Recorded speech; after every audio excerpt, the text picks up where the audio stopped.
एक बार एक छोटी सी बच्ची हाथ में मिट्टी की गुल्लक लेकर के भागती हुई एक दवाइयों की दुकान पर गई। वो काफी देर तक वहां पर खड़ी रही, लेकिन दुकानदार का ध्यान उसकी तरफ नहीं गया क्योंकि और भी बहुत सारे लोग खड़े हुए थे।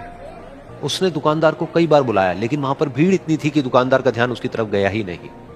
और फिर उस बच्ची को थोड़ा सा गुस्सा आया तो उसने अपनी मिट्टी की गुल्लक लेकर के वहीं काउंटर पर जोर से रख दी, जिसके बाद में जो दुकानदार था और जितने भी लोग खड़े थे वो सब उस बच्ची की तरफ देखने लग गए। और फिर उस दुकानदार ने उस बच्ची से पूछा, बेटे आपको क्या चाहिए? तो वो बड़े ही भोलेपन से बोली कि मुझे एक चमत्कार चाहिए। ये सुनकर के दुकानदार को कुछ समझ नहीं आया, ना ही वहां पर जो लोग थे उनको कुछ समझ में आया, और सब उसकी तरफ देखने लग गए। फिर दुकानदार ने बोला, बेटे चमत्कार तो यहां पर नहीं मिलता है। तो बच्ची को लगा कि वो उससे झूठ बोल रहा है, तो बच्ची ने कहा कि मेरी गुल्लक में बहुत पैसे हैं, आप बताओ आपको कितने पैसे चाहिए, लेकिन मैं आज यहां से चमत्कार लेकर के ही जाऊंगी। तो वहीं काउंटर पे एक और आदमी खड़ा था, उसने उस बच्ची से पूछा कि बेटे क्यों चाहिए तुमको चमत्कार? तब उस बच्ची ने अपनी कहानी बताई कि अभी कुछ दिन पहले मेरे भाई के सर में बहुत तेज दर्द हुआ, तो मेरे पापा मम्मी उसको हॉस्पिटल ले गए। उसके बाद कई दिन तक मेरा भाई घर नहीं आया। तो मैंने कई बार अपने पापा से पूछा, लेकिन उन्होंने मुझे कुछ नहीं बताया।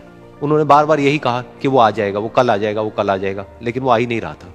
तो मैंने देखा कि मम्मी रो रही है, और पापा मम्मी को कह रहे थे कि उसकी दवाइयों के लिए और उसके इलाज के लिए जितने पैसे चाहिए उतने मेरे पास में नहीं है, अब उसको कोई चमत्कार ही बचा सकता है।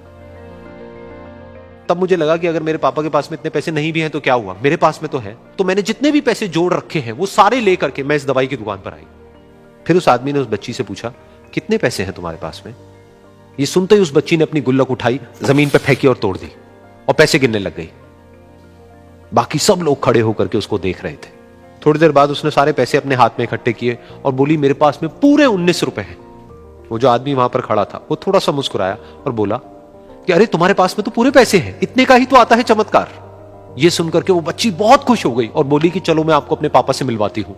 बाद में पता लगा कि वो आदमी कोई आम आदमी नहीं था, बल्कि एक बहुत बड़ा न्यूरोसर्जन था, और उसने सिर्फ 19 रुपए में उसके भाई की सर्जरी करी, और कुछ ही दिन बाद वो ठीक होकर के घर वापस आ गया। फिर कुछ दिन बाद वो बच्ची, उसका भाई, उसके पापा, उसकी मम्मी चारों एक साथ बैठे हुए थे और बात कर रहे थे। तो उसकी मम्मी ने उसके पापा से पूछा कि अब तो बता दो ये चमत्कार आपने किया कैसे?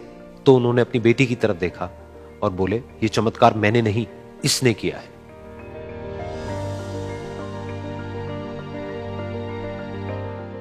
तो यहां पर एक बहुत बड़ी बात है जो हम उस छोटी सी बच्ची से सीख सकते हैं कि जिंदगी में कभी कभी ऐसा होता है कि हमको कोई रास्ता नजर नहीं आ रहा होता है और हम लोग हिम्मत हार जाते हैं। तब हमारे अंदर एक बच्चा होता है जो कोशिश करने से कभी भी पीछे नहीं हटता है। वो हार मानने को तैयार नहीं होता है क्योंकि उसको ना शब्द समझ नहीं आता है। वो बच्चा जिसके लिए कुछ भी नामुमकिन नहीं है, क्योंकि वो हर हाल में कोशिश करता ही रहता है।